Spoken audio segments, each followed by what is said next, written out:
And talking about tolerance and cultures, a story we covered last week, and unfortunately the person we're about to speak to just had some throat problems and wasn't too well, so he rain checked till today, and I'll recap it for you.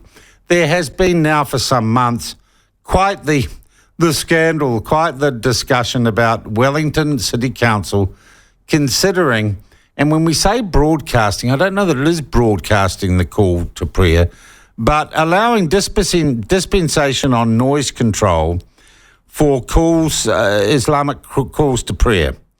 And you've heard them, you would have seen it in movies, you've heard it if you've travelled to Muslim countries overseas. The call to prayer, I think, 3 times a day, in the morning and midday in the evening.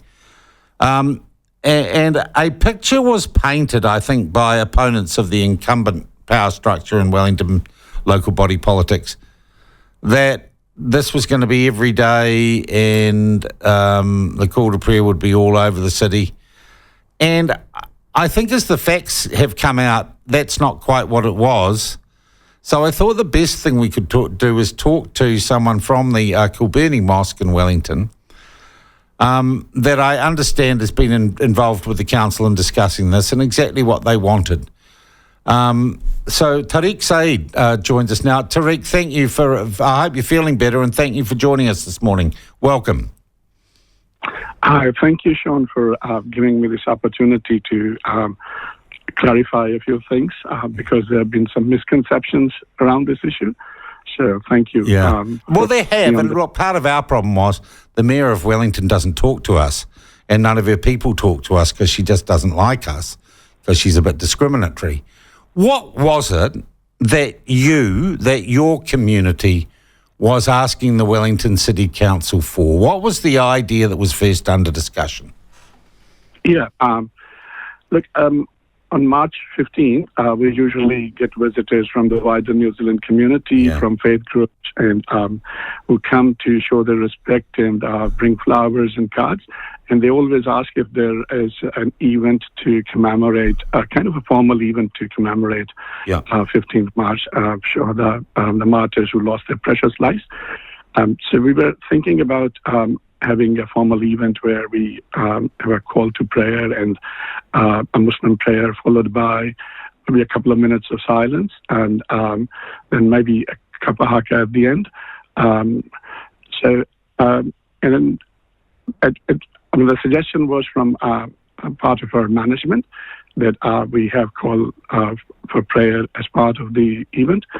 And we thought it would be a good idea to check with the City Council because we wanted to make sure that we are following the existing rules and regulations and we are not in violation and we are not disturbing the peace and quiet of the neighborhood.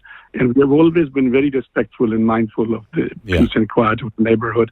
And we don't want to create any nuisance. That's why in New Zealand, must not rely live call to prayer on, those big horn speakers on the minute. Because that doesn't make sense.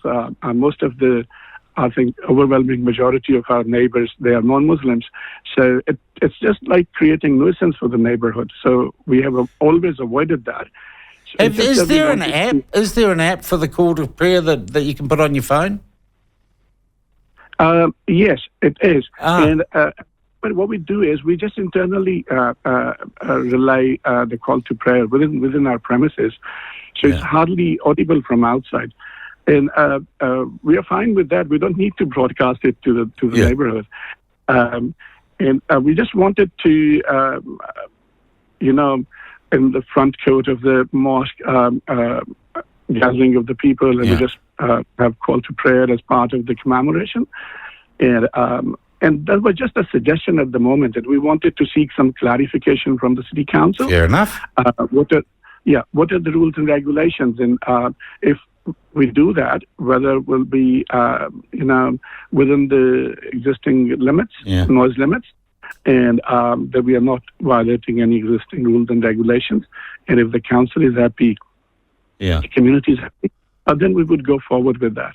Yeah. Now, there's been some suggestion now that the dispensation that would be granted would be 3 times a year. Where did that idea come from?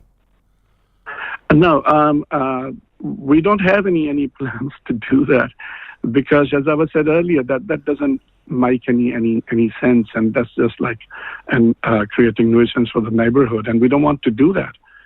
But this has got on the council agenda. Who are you talking to, or who is championing this at the council? We sent a query asking that we plan to do this, and if it would be okay with the council. And then two gentlemen from the council, I think they're the people who deal with this kind of stuff, they visited us, and they had an hour-long meeting, and they were asking questions to understand what we wanted to do and how we wanted to do it. And now we are waiting for formal outcome or response from the council. Yeah, but you're not. So, and I know it's a ridiculous question to ask, Tariq, but I have to because it's the way you've been painted. So you're not planning. This isn't all part of some grand plan to completely Islamify Wellington and have the call to prayer 3 times a day across the entire city. No, not at all. Not at all.